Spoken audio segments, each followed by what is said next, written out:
Picture this. Donald Trump wakes up in Mar-a-Lago, scrolling through headlines when he stumbles upon a bombshell claim. Canada just rejected 150,000 tons of American beef. For a man who prides himself on being the self-proclaimed king of trade deals, this is not just an insult, it's a humiliation.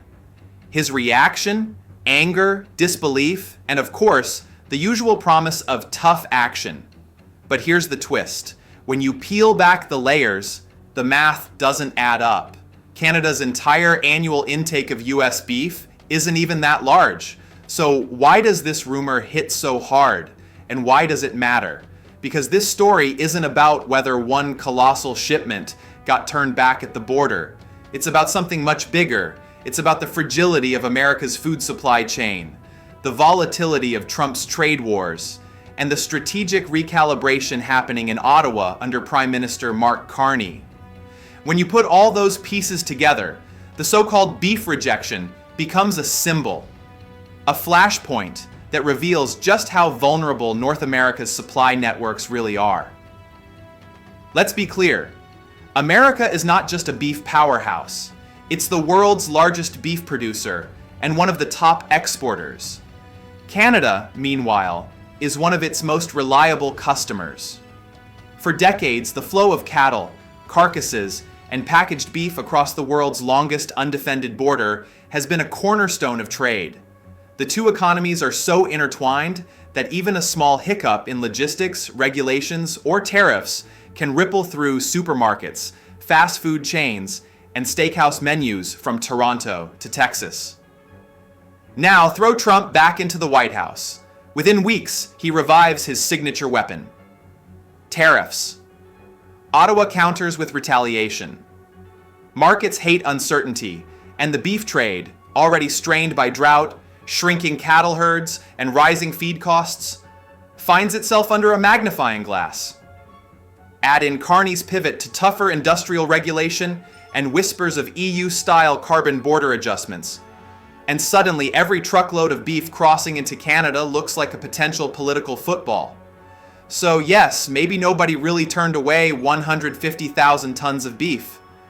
But the fear is real, the numbers are sobering, and the consequences are already showing up in your grocery bill.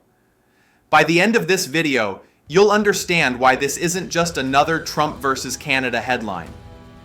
It's a story about how trade wars, climate shocks, and policy pivots are colliding to shake the foundations of North America's food security. Because the real question isn't whether one shipment was rejected. It's whether the next burger you buy is going to cost double, and whether leaders on either side of the border even care. To really grasp what's happening, let's rewind to the opening months of 2025, a period that has already set the tone for what may become one of the most disruptive years in North American trade history. Donald Trump, freshly reinstalled in the Oval Office, wasted no time pulling out his favorite weapon: tariffs. In his first weeks, the administration launched a new round of sweeping tariffs on Canadian goods. The logic, as always, was framed as protecting American industries. But to Ottawa, it looked like déjà vu. The return of a president willing to weaponize trade against America's closest ally. Now here's the critical detail. These tariffs weren't small. They covered billions of dollars worth of Canadian exports, from aluminum and steel components to consumer goods. And in politics, action triggers reaction. By March 4th, Prime Minister Mark Carney announced 25% counter tariffs on about $30 billion worth of US goods. This wasn't a symbolic gesture. It was a declaration. Canada would not be bullied, not even by its largest trading partner. On paper, beef wasn't even the main target of Canada's retaliation list. Ottawa emphasized consumer goods, spirits, household appliances, apparel, and other politically sensitive products. But here's the problem. Markets don't only react to what's on the official tariff list. They react to uncertainty, to perception, to the fear that anything could be next. In that climate, even a rumor, like the claim that Canada rejected 150,000 tons of US beef, can send shockwaves through supply chains. And remember, this drama isn't unfolding in a vacuum. North America's beef sector was already in a precarious position. Years of drought had driven ranchers in both the US and Canada to shrink their cattle herds. In February 2025, Reuters reported Canadian ranchers were cutting back even more aggressively, wary of trade risks and high feed costs. The result? Less cattle on the ground, tighter beef supplies, and prices that were already climbing long before tariffs entered the picture. US ground beef, for example, had jumped over 40% compared to 2020. When consumers are already feeling pain at the checkout, every headline about trade disputes only adds fuel to the fire. Enter the Carney factor. Mark Carney, a former Bank of England and Bank of Canada governor turned politician, brought a different philosophy to Ottawa. He signaled a decisive shift, away from punishing households with carbon taxes and toward regulating industries, including through border adjustment mechanisms that look suspiciously like Europe's CBAM. For Canadian producers, this was reassurance. They could expect support at home and regulatory clarity abroad. For American exporters, however, it was a warning shot. If Canada begins aligning more with Europe's stricter environmental and industrial standards, US goods, from beef to manufactured products, face new compliance costs just to enter the Canadian market. So when we step back, the narrative is clearer. The rumor of 150,000 tons of beef being rejected is almost certainly exaggerated. But the symbolism resonates because it fits the moment. A Trump White House escalating tariffs, a Canadian government hitting back, and an agricultural market already running hot with limited supplies. Whether it was an actual shipment or just political theater, the effect is the same. Confidence in cross-border trade is shaken, and supply chains that once looked automatic suddenly look fragile. Think about it. For decades, the US and Canada enjoyed one of the smoothest agricultural trade relationships in the world. Beef, pork, grains, they crossed the border daily, feeding households and restaurants seamlessly. Now, with tariffs flying, herds shrinking, and new industrial rules on the horizon, even that dependable relationship looks unstable. And instability is exactly what markets fear most. Let's cut through the spin with hard numbers, because this is where the myth of 150,000 tons of rejected beef falls apart. Start with Canada's actual import profile. According to Agriculture and Agri-Food Canada, in 2023, Canada imported 208,929 tons of beef. That figure covers all sources. Out of that, the United States accounted for a little over 100,000 tons, slightly under half of Canada's beef imports. In other words, if Canada had really rejected 150,000 tons in one swoop, it would have meant turning away more than an entire year's worth of imports. The claim collapses under the weight of math. Fast forward to 2024. By the end of November, Canadian imports of US beef totaled 84,917 tons, worth around 1.1 billion Canadian dollars. That's down about 7% from the previous year. On the surface, that decline may not sound catastrophic, but when you factor in shrinking cattle herds across North America, that 7% is significant. It means tighter supply for a population that isn't shrinking. Less beef, more mouths, higher prices. Now look south. The United States is the world's largest beef producer, but the industry has been under relentless pressure. The national cattle herd shrank to its lowest level in decades by 2024. Drought conditions in the Great Plains, high feed costs tied to global grain markets, and elevated energy prices made raising cattle more expensive than ever. Retailers and wholesalers feel the squeeze, and ultimately so do consumers. By early 2025, the average price of ground beef in the US had risen 43% compared to 2020. Sirloin cuts, ribeye steaks, briskets all climbed in lockstep. For restaurants, that's devastating. For households, it's a wake-up call. And then comes the logistics layer. Even before tariffs, shipping beef across the US-Canada border was a finely tuned operation. Trucks leave Nebraska, Kansas, or Texas packed with frozen and chilled beef, and in less than 48 hours, those products show up in Canadian distribution centers. But once Trump reignited the tariff war, the seamlessness broke. Suddenly, freight carriers faced more paperwork, higher insurance, and the looming fear that the next round of tariffs could target their cargo. One border delay, one customs inspection running longer than expected, and an entire load risks spoilage. That cost doesn't vanish. It gets passed down to you, the consumer, in the form of higher prices.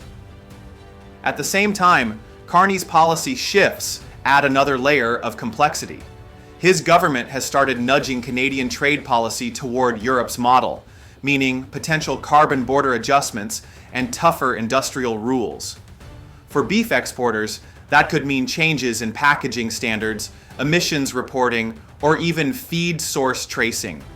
Imagine you're a US rancher in Nebraska. You're already squeezed by drought and high feed bills. Now you're told that to sell beef into Canada, your processors need to meet new packaging standards and report carbon intensity across the supply chain.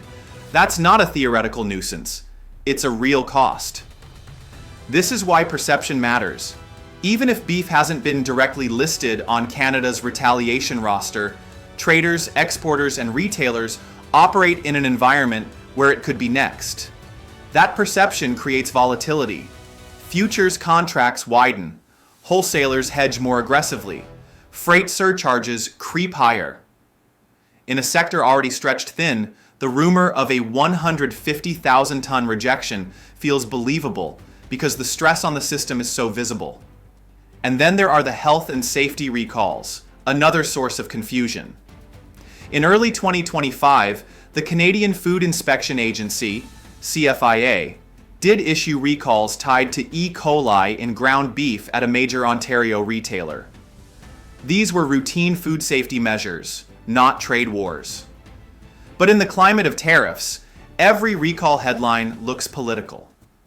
Consumers and even some commentators conflate safety-driven recalls with cross-border rejections. Again, perception reshapes reality. Add it all up and here's the picture. Canada normally takes approximately 100,000 tons of US beef annually. 2024 imports were down at 84,917 tons by November. Herds are shrinking, costs are rising, and retail beef prices are up 40% plus since 2020. Tariff threats and Carney's industrial pivot raise compliance costs. Recalls add to confusion, feeding the narrative of rejection. So no, 150,000 tons didn't get dumped at the border. But yes, the trade relationship is under pressure like never before. And that pressure is already reshaping who wins and who loses in this transcontinental beef battle. Trade wars are like storms. They don't just hit one target, they scatter debris everywhere. Some actors come out stronger, others take the hit square in the chest. Winners first. Canadian packers and retailers are in an enviable position. With US imports under threat, they can lean more heavily on domestic slaughter and even source alternative supply from Australia, New Zealand, or South America. In a tight market, the power to diversify is power to set prices. Canadian consumers may grumble, but retailers pass through costs and maintain margins. Freight brokers and cold chain logistics companies also profit. Every extra compliance requirement, whether it's a tariff document, an insurance surcharge, or a food safety certificate, means more fees, more contracts, and more billable hours. For them, chaos is business. Then come the long game ranchers. The few with deep enough pockets to retain heifers instead of sending them to slaughter are effectively investing in the future. They know that with herds this small and demand still robust, calves born in 2026 will fetch premium prices. It's patience with a payout. But for every winner, there's a loser. US exporters, especially mid-size operations, are hammered hardest. They lack the compliance teams to navigate every new packaging rule or regulatory twist. A mislabeled carton or missing carbon disclosure could mean an entire truckload stuck at the border, thawing into a financial disaster. Quick service restaurants, think burger chains, are also bleeding. When ground beef jumps even 20 or 30 cents a pound, multiply that across millions of patties, and you erase entire quarters of profit. Many independents can't swallow those costs. Some will quietly cut portion sizes, others will simply shut down. Even Canadian consumers aren't immune.